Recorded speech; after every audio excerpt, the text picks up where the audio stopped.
The cost of the love of money will cost you everything. I'm not just talking about being successful. We are talking about the root of loving money. This is something that I have struggled with, to be honest with you. I have felt this need to be successful, to fill out these check boxes in my life, to make something of myself, make a name for myself. However, you need money to do that. That's kind of, unless it just falls into your lap and you just get very lucky, you usually need money to get the things that you want in life. And this is something that I'm starting to realize it's not as easy as I thought it was. Like, I'm getting older, bills are billing, things are piling up, and this is life. And a part of life is learning this and bridging this gap. And through this, I was in church this weekend, and one of the things that very much resonated with me was whenever the priest was saying, he said, the love of money, money itself isn't bad. It's the love of money that destroys us. 1 Timothy 6:10 says, "For the love of money is the root of all evil, which while some coveted after, they have erred from the faith and pierced themselves through with many sorrows." So basically, in modern translation, this is saying that money itself isn't evil, but rather an unhealthy desire or love of money leads to various evils or problems. And this is something that very much resonated with me because as I'm getting older, I want to make more money. I want to do better. I want to have the things I want in life. However, something else I read that really resonated with me was if you feel like there's an idol in your life, try surrendering it. That like shook me because I was like, wow, I feel like I'm idolizing this chase, the idea of trying to be successful, the idea of trying to make a name for myself, like blow up, do whatever I'm supposed to do in life, figure it out. But with that, I felt like a part of me who is just a genuine person and just wants to see other people happy, serve God, serve others, and ultimately evangelize his name. I felt myself falling into a trap of this money. Like, I want money. I want to get more of it. But I'm tired of working. I'm tired of doing these things, but I want more. Like, I want more of this. And I was feeling sad and just anxious about doing all of these things because I felt like I was putting in the time, putting in the effort, putting in the hours, but I have not made the revenue that I want. And that was like, what am I doing wrong? I'm putting in all this time, I'm putting all this effort, but I'm not reaping the benefits of what I have made into fruit. But God doesn't tell us that God doesn't put these business desires on your heart. God does not tell you to go do these things that are in your heart for a reason. Like, He doesn't do that without reason. So if you have a desire to be a husband, to be a wife, there's a calling out there for you. There's a person out there for you who is looking for you, and God is molding that person into the person they are meant to be for you. Okay. And something else that is so key is if you have a business desire, if God told you to start a podcast, to start that TikTok, to start posting videos, to start selling a product, to start reviewing things online, to start making sweatshirts with his name to spread the good news, then there's a reason that that is on your heart. And there's a reason for all of these purposes and these things that fill your cup, because if those things are going to ultimately fill your cup, God is going to get you there, and you don't have to understand how, but he will, and you just have to keep going sometimes. And that is something that I'm learning so heavily within this season of my life. It's Lent right now, and with Lent, there's they read the same gospel every single year before we get ashes on Ash Wednesday. So the gospel on Ash Wednesday basically is saying that whenever Jesus was in the desert for 40 days and 40 nights, he was hungry. He was like beaten down. He was being tempted by the devil for those days. And something that very much resonated with me was whenever the devil was tempting him with all of these things to be the ruler of all of the world, he is already the way, the truth, and the life. So he already knew that he didn't need that. Whenever the devil said to Jesus, I know you're hungry. I know you want bread. Just ask the angels. They'll give it to you. Jesus said, man cannot live on bread alone. And that shook me because I've heard that line for 23 years of my life. I've heard that line, man cannot live on bread alone, for so long. But this weekend while I was sitting there in that pew, sitting there with my family, I realize that man cannot live on bread alone. And that's what I'm trying to live on.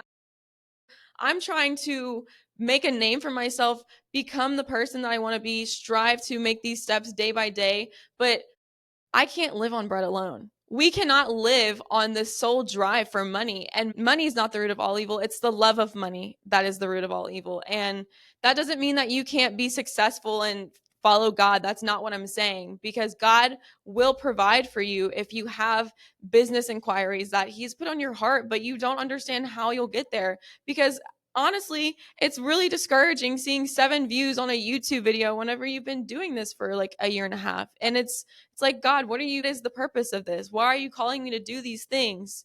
But how can I do these things if I'm not getting what I'm supposed to be getting? In order to, like, you invest your time, you expect to get something in return. And sometimes it feels like you're getting nothing in return, but you can't see what's happening. You can't see the progress in front of you because it's a slow progress. God wants you to live a good life. Jeremiah 29:11, for I have plans for you, plans for a good future and plans to prosper you. The Lord wants to prosper you, but until you let go of this need for money, it will control you. You will fall into the trap. Money is great. Money gets us things. It gets us things that we need. Life is expensive. Things are hard sometimes. Hearts are heavy. Hearts are hurting. But throughout all of this, God is with you every step of that way. He will not forsake you, and He will not leave you to be by yourself. He is always with you. And Jesus doesn't call you by your sin, He calls you by your name. So every single time that you think you're not good enough because of your sins, because you feel too greedy, or whatever you're ashamed of, He still wants you to know that you will never be forsaken, because He has a plan for you, plans to prosper you, and plans for a good future. That doesn't mean that you will get exactly what you want, but God will definitely restore you and give you exactly what you need. And what you need is to trust in His plan.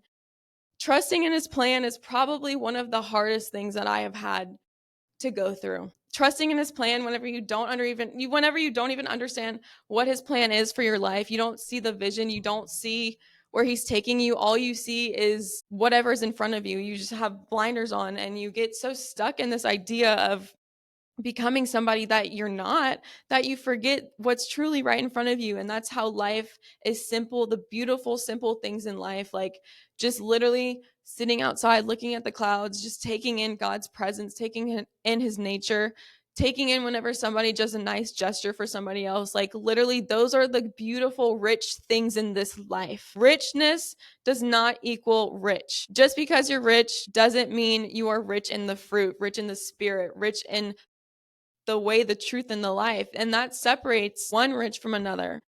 I feel like a lot of us are so money driven, and I fell into that for a little bit. I felt like I was trying to compare myself to all of these people. I felt like I was chasing this idea of what my life should look like, because I was seeing how other people are doing well, that are my age, that graduated college, who know exactly what they're doing. But how beautiful is it to not know exactly what you're doing? And people who say know exactly what they're doing don't actually know what they're doing. Nobody knows exactly what they're doing. Just because your progress is slower than somebody else's doesn't mean that you need to be comparing your timeline to anybody else's. Your timeline is your timeline specifically. This is a you versus you situation, and it always will be you versus you. This is a growth life. You are going to grow, you are going to fall, you are going to get back up, and you're going to keep going, because God never gave up on you. So why would you give up on yourself? Don't abandon yourself today. Trust yourself and trust God. And just remember that just because you feel like this love of money is going to cost you everything, you can remember the one who actually laid down his life. He literally laid down his life so that you and I can have life, so that we can live a good life, have a good future, have a good foundation. And if your foundation is Christ, that success, those blessings will come, because it literally says so many times in the Bible that He wants you to have a good life. And just because we're hurting doesn't mean He's not there with us. He is bottling every single tear that you cry. Proverbs 3:9 through 10 says, honor the Lord with your wealth and with the First fruits of all of your produce, then your barns will be filled with plenty, and your vats will be bursting with wine. The lesson in this is that we are encouraged to go to God with our resources, recognizing that all blessings ultimately come from Him. He is the source and He is the provider, and He will provide. He gives us not what we want, but what we need. And what you need is to lay down this love of money that we let control us before it does take control over you and it turns you into somebody that you're not. If it's becoming an idol for you, then that's the problem. We don't want money to be an idol. We want to feed our children. We want to have nice things. We want to go on vacations. We want to be able to afford life. But sometimes this love of money will take a part of you away if you let it. The love of money will literally cost you everything. Proverbs 22:7, the rich are poor and the borrower is slave to the lender. This basically is telling you that there's a danger of debt. There is the importance of wise financial decisions. So if you are making poor financial decisions, maybe take a step back and think about what you're doing before you continue to invest into things that are not worth your money. Literally not worth your money. And this is something that I think a lot of us can try to work towards by not letting our vices control us. We let the love of money lead us to our vices that we can use, which could be nicotine, drugs, whatever it is, alcohol, all of the above. The love of money can lead to broken relationships because you are chasing so hard is taking you away from the good rich things in life like your friendships. You don't have to just be rich in wealth. You can be rich in friendships, rich in love, rich in relationships, rich in a wholesome life and positive people that you surround yourself with. Like there's other ways to be rich other than just being rich in wealth. And I think we sometimes get so wrapped up in that idea that our brain becomes fogged with this false reality that we are trying to achieve all of these wonderful things that money can get us, but we forget the journey that got us there and we forget to humble ourselves and to die to ourselves, ego inside of us that wants to be seen, be acknowledged, be wanted, like literally feel freedom. And we think that money, once we get all of this money, we will be free, but that's not the truth. Once you get all this money, like literally at the highlight, the peak of Drew Brees' career, once he had won the championship, not sure which one, there was an interview about him after a championship. The interviewer asked, "You had just won this championship. You are at the highlight of your career. You and your wife are thriving. You have everything that you've ever wanted. You're achieving so many things in this life. Tell us, what is it like? Is this the best that it gets?" He looked at that camera, he took a moment and he said, "I sure hope to God not." Because at this point, he has made all of the money that you can actually dream of. And he literally looks at the camera and says, "I sure hope to God not." Because if that's how good it is for him, if we think that we're going to feel finally peace once we get all this money, that's not the truth. Michael Phelps won a lot of gold medals within the Olympics and was doing really well. And he had worked towards these goals his whole life. And he finally gets them. Once he gets them, another situation like this has happened. He won all of the races that he wanted to win. And he reached this big point in his life where he got all of the dreams down that he envisioned in his head for his life. And once he achieved these things that he wanted, he realized that, is this it? Is this it? I have all of the wealth, all of the fame, all of the recognition. I have everything, but I still have nothing because I don't have myself. And in that, I'm not saying Michael Phelps had a love of money. I'm just saying he has a lot.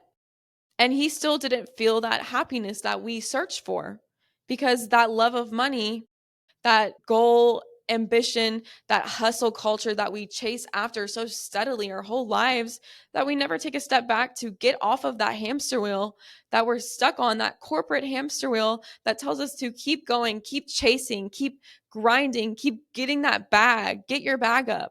Why don't you take your cross up and walk with him and follow the one who actually told you to leave everything behind and follow him? What are you leaving behind for him? What are you leaving behind for him?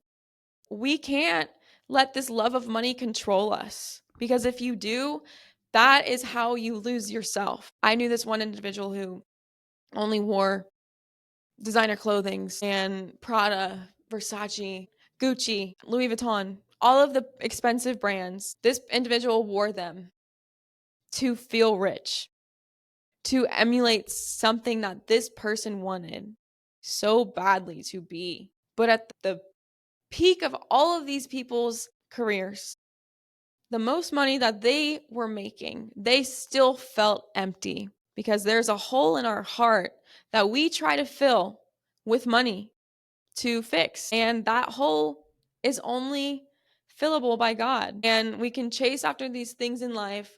We can go continue hustling, but we can not realize that this love of money is going to cost us everything. Ironically, the more wealth that an individual accumulates, the more fear and worry can grow because you start to become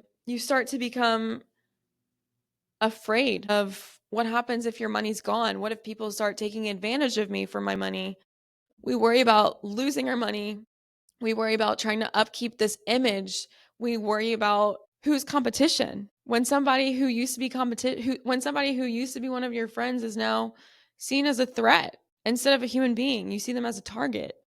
You see them as somebody to take out. You see them as get out of my way or go to the highway. This love of money can make us lose our purpose. Ironically, we can forget our true callings whenever we start to compromise our values at the hands of other people. If we start to compromise our values because we are chasing after an image, chasing after a status, chasing after that bread, we lose sight of our purpose, and it will cost you.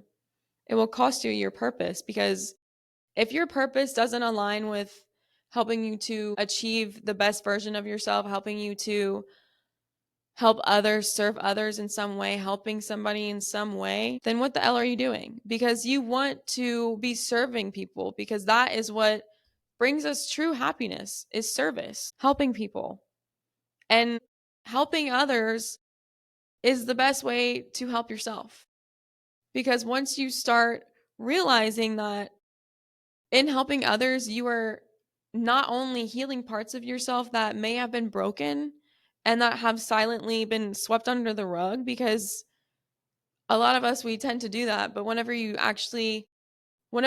somebody who's an empath, you take on other people's feelings, you take on other people's emotions because you've been through it.